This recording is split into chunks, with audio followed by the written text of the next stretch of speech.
First, let's look at the spark: supply shocks. The very first domino to fall is usually an external shock to essential supplies.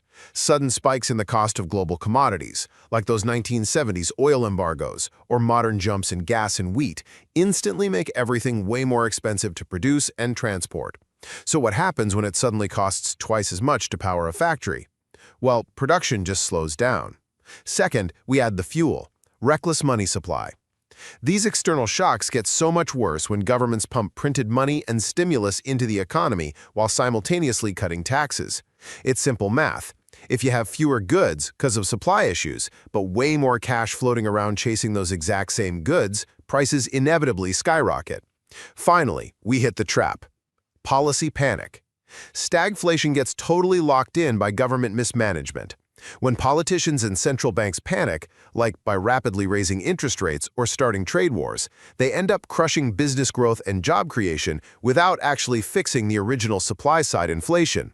Honestly, using interest rates to cure supply shock inflation is literally like trying to fix a leaky pipe with a hammer. So stagflation isn't just an accident. It's a brutal chain reaction caused by bad luck with global supplies colliding with bad choices in government spending. Ultimately, it leaves us thinking about the incredibly delicate balance between swift government action and harsh economic reality. Basically, the ultimate economic nightmare scenario, where living costs skyrocket while jobs just disappear, and understanding it is absolutely crucial for making sense of today's confusing economy. So first, let's look at how this trap actually works. Imagine stagnant growth, high unemployment, and persistently high inflation all hitting us at exactly the same time. This creates an impossible dilemma for central banks. Raising interest rates fights inflation but causes severe job losses, while lowering them boosts employment but makes inflation absolutely explode. Think about it. How do they choose between protecting your job and projecting your grocery bill? It's kind of like a medical treatment where the cure for one symptom makes the other one fatal. Second, to see how we fall into this mess, we really got to look at its famous historical trigger. During the 1970s oil crises, Middle East conflicts caused global energy costs to literally quadruple overnight. This wasn't consumers going on a massive spending spree, right? This was imported inflation, driven entirely by a massive global supply shortage. So if inflation is imported from an oil shortage overseas, does squeezing domestic wallets actually solve the problem? Finally, this brings us to the modern threat. Just like the 70s, we're seeing similar supply-driven inflation today, led by oil, gas, and fertilizer. The danger right now is that central banks might repeat history by using blunt interest rate hikes to fight these supply shortages. They're risking higher unemployment without actually fixing the root cause. It's essentially like trying to fix a broken global supply chain by forcing local workers to take a pay cut. Ultimately, surviving stagflation requires surgical economic planning and real supply solutions, not just blunt interest rate hikes. Stagflation from the central bank's perspective. It's basically the ultimate economic nightmare, where high inflation, high unemployment, and slow growth hit all at once, a toxic combo that leaves central bankers absolutely terrified. First, we've got to look at the dual mandate disaster. You see, central banks, like the U.S. Federal Reserve, essentially have two main jobs: keeping prices stable around a 2% target and maintaining full employment. Stagflation means they're failing both of those core goals simultaneously. So what are they supposed to do when both warning lights are flashing red at the exact same time? Well, second, they're forced into an impossible policy trap. If they raise interest rates to fight inflation, they yank money out of the economy, leading to some brutal job losses. But if they lower rates to stimulate growth, they just flood the market with cash and drive inflation even higher. It's a cruel irony, really, because the cure for one symptom is literally the poison for the other. Finally, there's the clash with fiscal policy. Central banks actually can't win this fight alone. They desperately need strict coordination with government taxes and spending. But politicians facing short-term elections, they really hate cooling down the economy. So the central bank tries lowering inflation while the government aggressively spends cash. It's like trying to play a fine instrument with two hands, but one hand is actively fighting the other. Escaping this stagflation trap requires a painful mix of long-term central bank planning and short-term government sacrifices, a combination that's just incredibly hard to pull off. Stagflation. It's the ultimate economic nightmare. Stagnant growth, high unemployment, and persistently high inflation hitting all at once. And suddenly, everybody's terrified we're heading right back to the 1970s. We know what it is, but you might be wondering, why is it so hard to fix? First, treating one symptom literally makes the others worse. Raise interest rates to fight inflation, you kill jobs, but print money for growth and inflation spikes. Think of it like the government and the central bank fighting over the steering wheel. The Fed tries to cool inflation by hiking rates, while governments recklessly spend. Luckily, right now, we're just seeing lowercase s stagflation, with modest unemployment and steady GDP, rather than the capital S, 1970s kind, featuring 7 to 8% unemployment and double-digit inflation. So if it's not the 70s yet, what actually caused that historic crisis?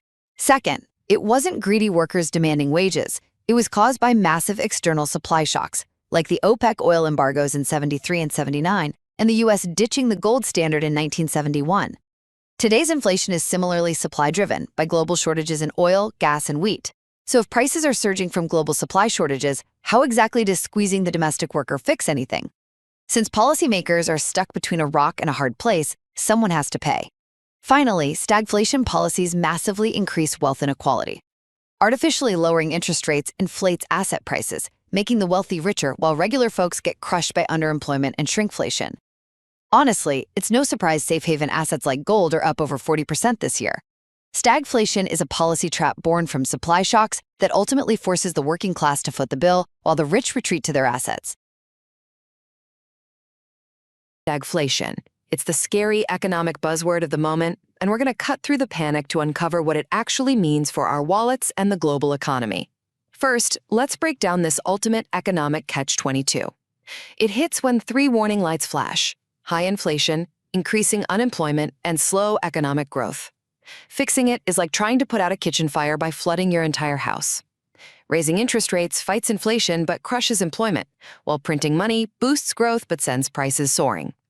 Now that we know what the monster looks like, are we standing face to face with it right now? Second, let's compare the capital S 1970s stagflation to today's lowercase s risk. Back then, we saw double-digit inflation, contracting GDP, and 8% unemployment.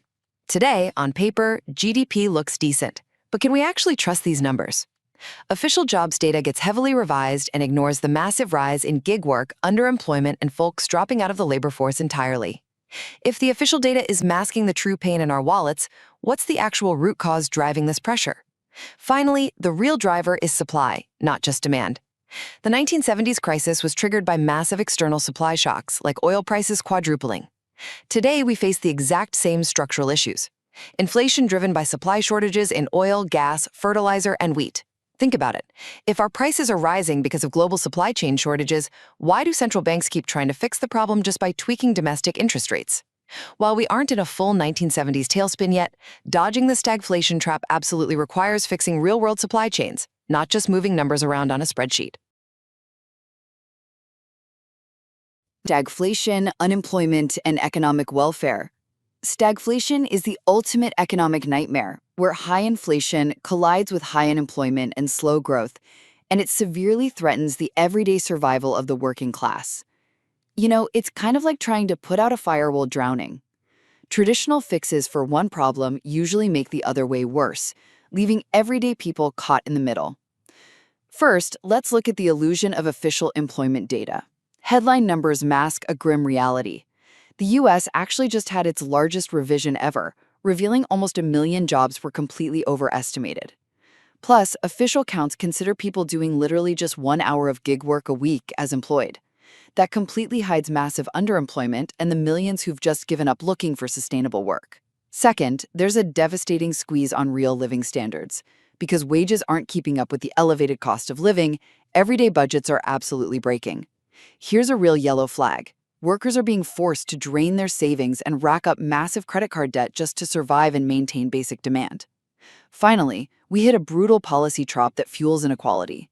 When governments try to fix stagflation, they usually have to choose between protecting capital or labor. So who actually pays the price when the economy stalls out? Well, policies often turbocharge a K-shaped recovery. Lower interest rates artificially pump up asset prices for the wealthy top 10%, while the majority face slashed safety nets, stagnant wages, and the threat of layoffs. Ultimately, the true danger of stagflation isn't just a slowing national economy, but a widening wealth divide that forces everyday workers to foot the bill. So, we're unpacking the ultimate economic nightmare, where prices soar but jobs vanish, to see if the ghosts of the 1970s are coming back to haunt today's economy and why it really matters to your wallet. First, what exactly is stagflation? Well, it's a toxic trio of high inflation, rising unemployment, and a stalling economy happening all at once. Central banks absolutely dread it because fixing one problem worsens the other. Think of it like a tight economic knot. If you pull the interest rate string to fight inflation, you tighten the unemployment knot. But loosening rates to save jobs, that just makes inflation unravel way faster. Second, let's look at the 1970s, the era of capital S stagflation, featuring double-digit inflation and unemployment over 7%. This wasn't just some failure of government policies, it was largely driven by massive global trade disruptions, like oil prices literally quadrupling. Which brings up a fascinating question. Are we kind of misremembering the 70s by blaming government spending, when we should really be blaming global supply chains? Finally, what about right now? In the US, we're currently facing just a lowercase s stagflation risk. Inflation is cooling, though it's still pretty sticky in housing and services, while overall GDP is strong and unemployment remains modest. But official data might be hiding deeper issues, like gig work underemployment. We aren't in 1970s territory just yet, but hey, if all three dashboard lights, growth, jobs, and prices, flash red together, that's when the real siren sounds. Ultimately, true stagflation is a rare beast, but it's a stark reminder that printing money simply can't fix a broken supply chain.